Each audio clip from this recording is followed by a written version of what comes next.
Genesis, mankind's sacred heirloom. This book is the outcome of studies in archaeology, completed while the author was working in Iraq. The investigation of the problems of the book of Genesis in its ancient environment, and in the light of the mass of facts regarding ancient literary methods, throws an entirely new light on the problem of its nature and authorship. The aim is to state as simply as possible the evidence which Genesis has to give concerning its own origin and composition. To many it will appear surprising that Genesis has anything whatever to say for itself regarding the method by which it was originally written, for scholars have discussed this very question for the last 2 centuries without even suggesting that it contains the slightest direct statement concerning its own authorship. The investigation is of the greatest possible importance, and the conclusions which results from it no less so, for this first book of Scripture is the basis on which much of the superstructure, not only of the Old Testament, but also of the New, is reared. Moreover, Genesis has an interest and significance to which no other document of antiquity can aspire. For Genesis was permitted the rare privilege of being allowed to speak for itself in the light of all the knowledge we now possess of the methods of writing practice in patriarchal times. It would seem that the key to its composition has previously remained unrecognized, and therefore unused. While prevailing theories have been unable to unlock the door to its literary structure, it is submitted that the following explanation does.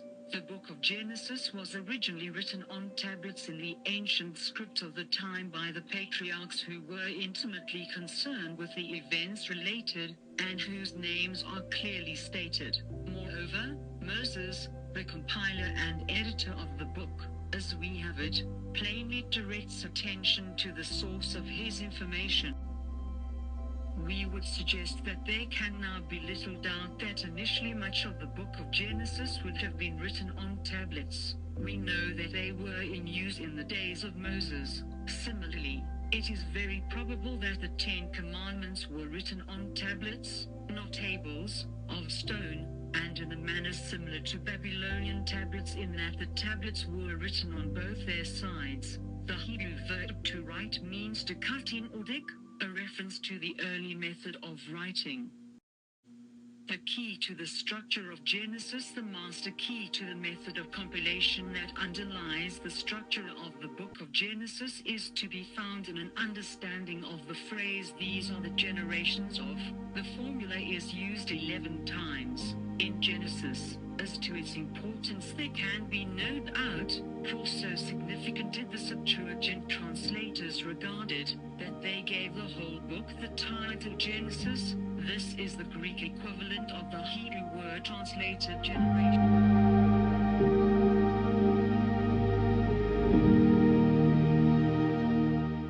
The Hebrew word for generations in this expression is toledat, and not the ordinary Hebrew word or, which is translated generations 123 times.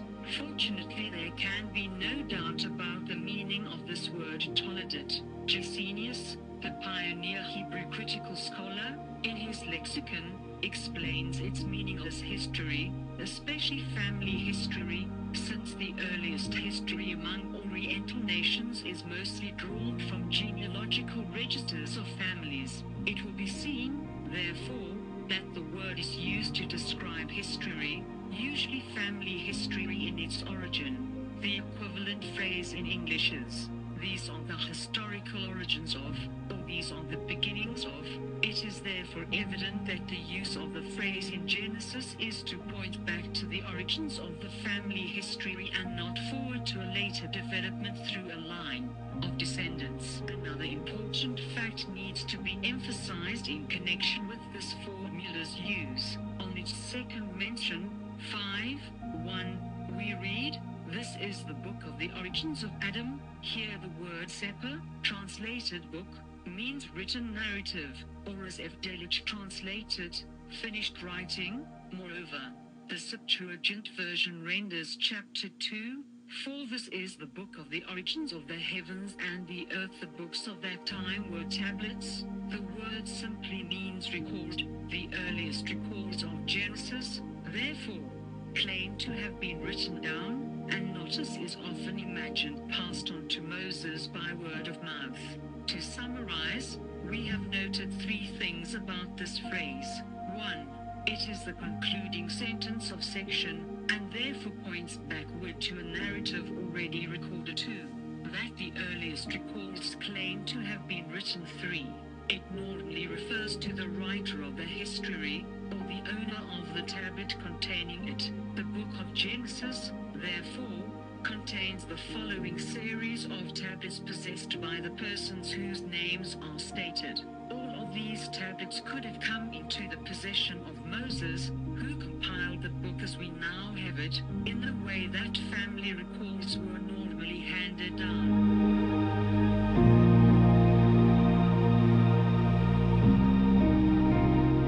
In this way, Moses clearly indicates the source of the information available to him and names the persons who originally possessed the tablets from which he gained his knowledge. These are not arbitrarily invented divisions, they are stated by the author to be the framework of the book. Two remarkable confirmations of these divisions are: 1. In no instance is an event recorded which the person or person's name could not have written from his own intimate knowledge, or have obtained absolutely reliable information. 2. It is most significant that the history recorded in the sections outlined above ceases in all instances before the death of the person named, yet in most cases it is continued almost up to the date of death or the date on which it is stated that the tablets were written. An examination of the remaining sections reveals that in Tablet 2:2-5:5-2, the history ceases abruptly with Jabal, the father of such as dwell in tents and have cattle, Jubal the father of all such as handle the harp and organ, and Tubal-Cain, the forger of every sort of tool of copper and iron. These men were the 8th generation from Adam, and a comparison with the chronology given in Genesis 5 shows that this generation lived immediately before Adam's death. Tablet 3:5-3:6-9, written or owned by Noah. The genealogical list ends with the birth of his 3 sons. This list is followed by a statement concerning the corruption of humankind, revealing that this was the cause of the flood, which took place when Noah was an old man. In this instance, he could have written the story of the flood. This is contained in the tablets of the history of the sons of Noah. Tablet, Series 4:6-9-10-1, written or owned by Noah's sons. They contain the account of the flood and the death of Noah.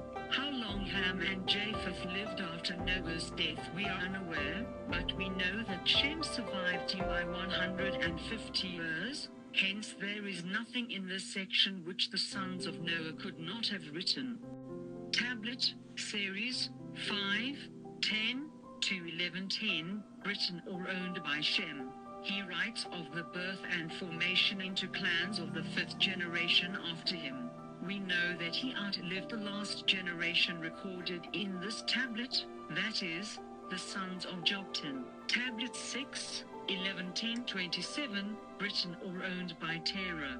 Terah's genealogical list registers the death of his father Noah, while he himself lived on until his son Abraham was 75 years old. If the words found at the end of the tablet, and Terah lived 70 years, refer to the date he wrote it, then, according to the Samaritan Pentateuch, it was written just 1 year after the last chronological event mentioned in it, that is, the death of Noah, the father of Terah, which occurred 1 year before Terah was 70.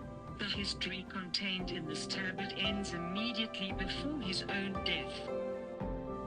The series of tablets 7 and 8, 11, 27, 25, 19, written or owned by the 2 brothers Ishmael and Isaac.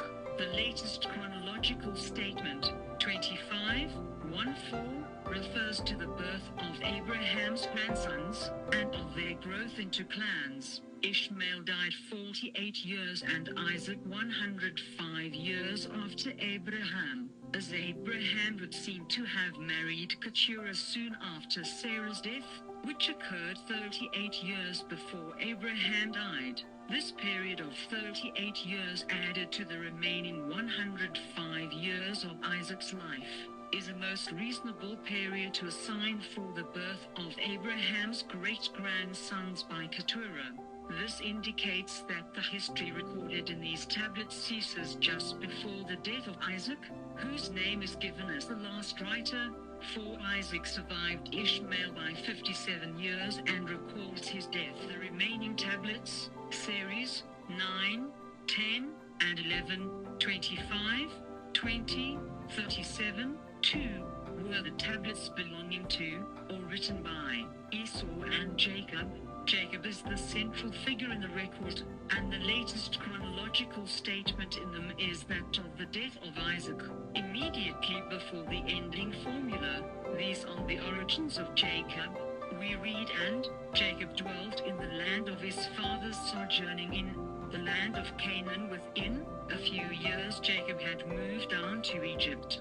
This sentence indicates where he was living when he closed his record, for although he tells us of the death of Isaac, he says nothing whatever of the sale of Joseph into slavery, which occurred 11 years before Isaac's death. Neither does he tell of Joseph's interpretation of the butler's dream or of any other event in Egypt, until Jacob went down to Egypt, 10 years after he had buried his father, thus leaving the land of his father's sojourning. He could not know anything whatever about these things. Thus the record of Joseph closes precisely at the period indicated in the sentence in 37:1. He had gone back to the south country, Hebron, where his father lived, only 10 years before Isaac had died, and he records his death. Within 10 years of this latter event, Jacob was himself living in Egypt. So this previously obscure verse of Genesis 37 clearly indicates not only that Jacob wrote the tablets but also when and where they were written. The great age of the book. Every part of the book of Genesis furnishes evidence that it was compiled in the present form by Moses, and that the documents from which he compiled it were written much earlier. The various lines of evidence may be summarized as follows. 1. The presence of Babylonian words in the first 11 chapters. 2. The presence of Egyptian words in the last 14 chapters. 3. Reference to towns which had either ceased to exist, or whose original names were already so ancient in the time of Moses, that as compiler of the book, he had to insert the new names, so that they could be identified by the Hebrews living in his day. 4. The narratives reveal such familiarity with the circumstances and details of the event recorded, as to indicate that they were written by persons concerned with those events. 5. Evidences that the narratives were originally written on tablets and in an ancient script. The third line of evidence is that many of the original place names given in Genesis were so old, even in the age of Moses, that it became necessary for him to add an explanatory note, in order to identify these ancient names for the sake of the children of Israel entering the land after their exodus from Egypt. Several instances of this may be seen in Genesis 14. When in the time of Abraham this tablet was written, it recorded the movements of certain kings, and the names of the places, as they were then known, were put down. But in the 400 years that elapsed between Abraham and Moses, some of these names had become changed, or the localities were unknown to the Israelites. So Moses, with this ancient text, Genesis 14, before him, in compiling the book of Genesis, added a note to enable his readers to identify place names. Thus we have Bela, which is Zor verses 2 and 8, Vale of Siddim, which is the Salt Sea verse 3, En Mispat, which is Kadesh verse 7, Hobah, which is on the left hand of Damascus verse 15, Valley of Shabeh, which is the Kingsdale verse 17. These are the only occasions in which these ancient names are used in the Bible. Primitive geographical expressions such as the South Country, 20, 1 and 24, 62, and the East Country, 25, 6 are used in the time of Abraham.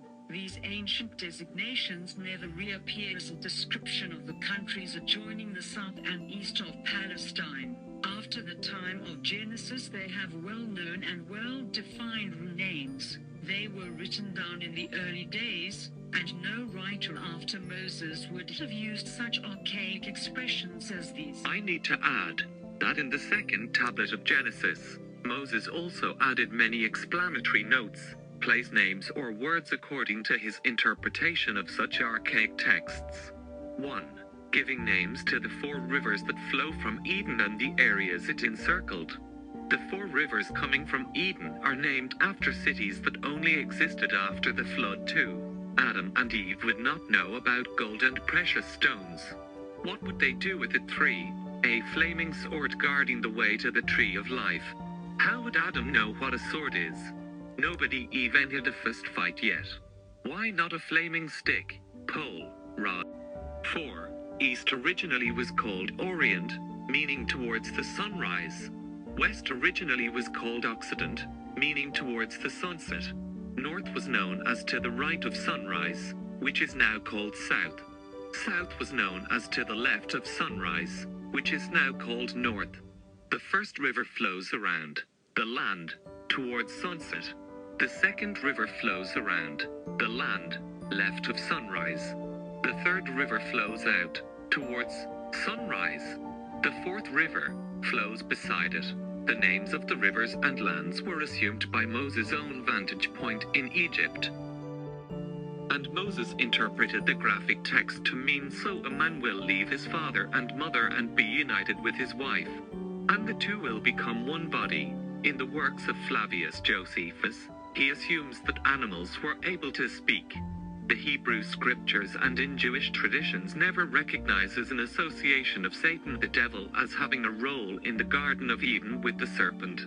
Only the Messiah makes that association in John 8:44, but in Revelation 20:2 and 9, the association is made clear.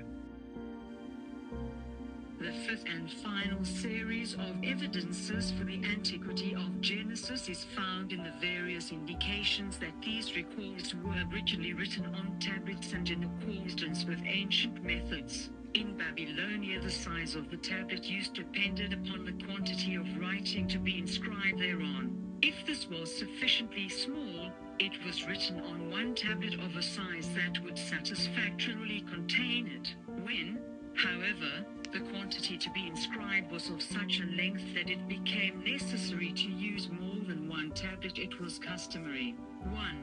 To assign to each series of tablets a title. 2. To use catch lines, so as to ensure that the tablets were read in their proper order. In addition, many tablets ended with a colophon. This was the equivalent of the modern title page. However, on ancient tablets it was placed at the beginning as is now done. This colophon frequently included, among other things, 3. The name of the scribe who wrote a tablet. 4. The date when it was written. Evidence of these literary aids may be observed in the following significant repetition of words and phrases connected with the beginning or ending of each of the series of tablets, now incorporated in the book of Genesis.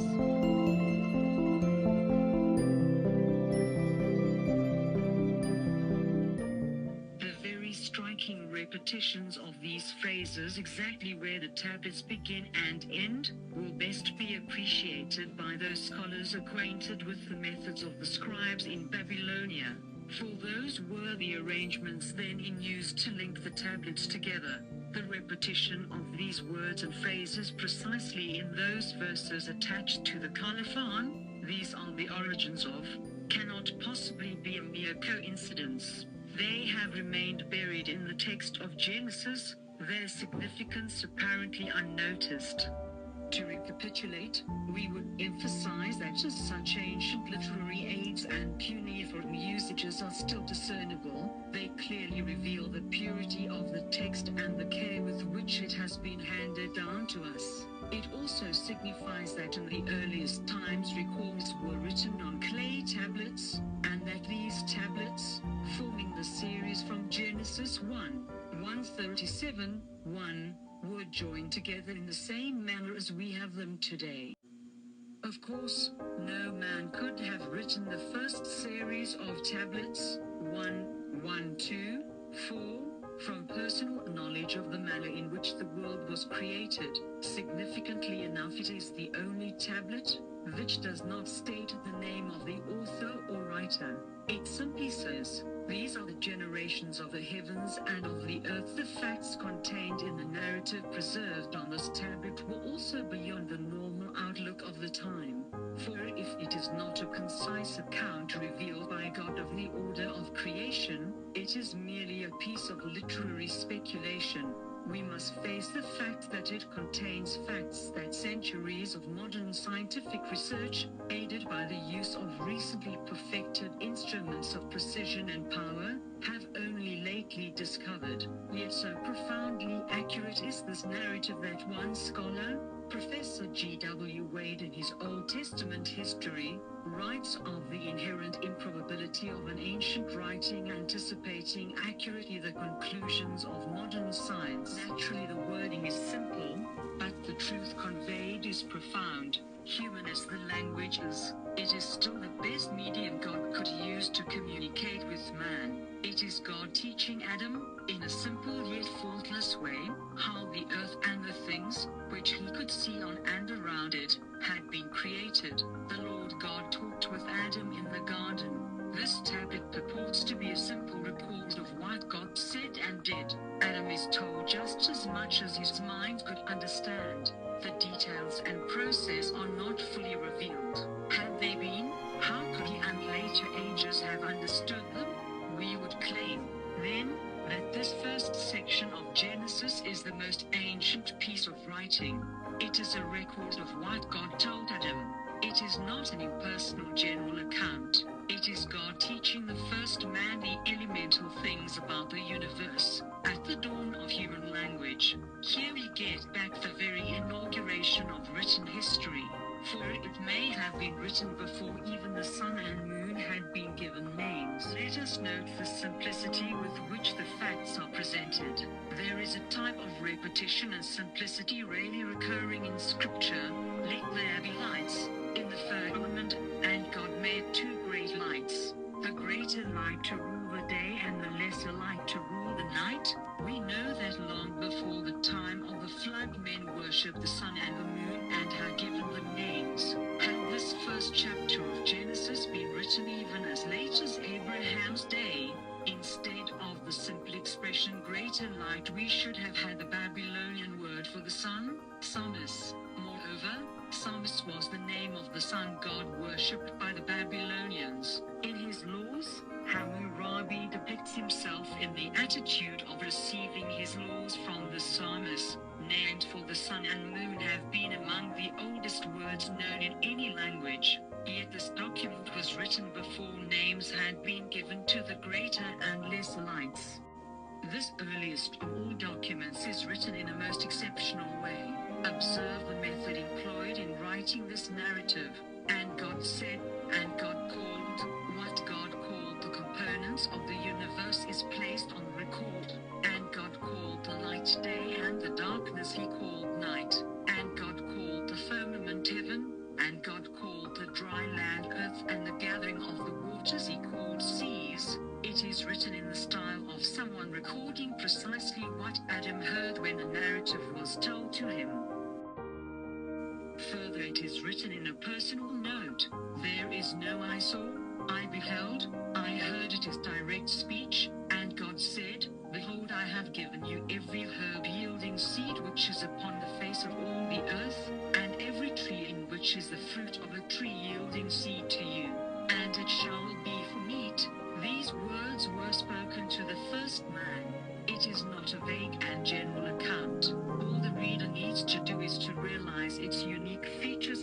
compare it with the Babylonian versions. This first chapter is so ancient that it does not contain mythical or legendary matter. These elements are entirely absent. It bears the markings of having been written before myth and legend had time to grow, and not, as is often stated, at a later date when it had to be stripped of the mythical and legendary elements inherent in every other account of creation extant.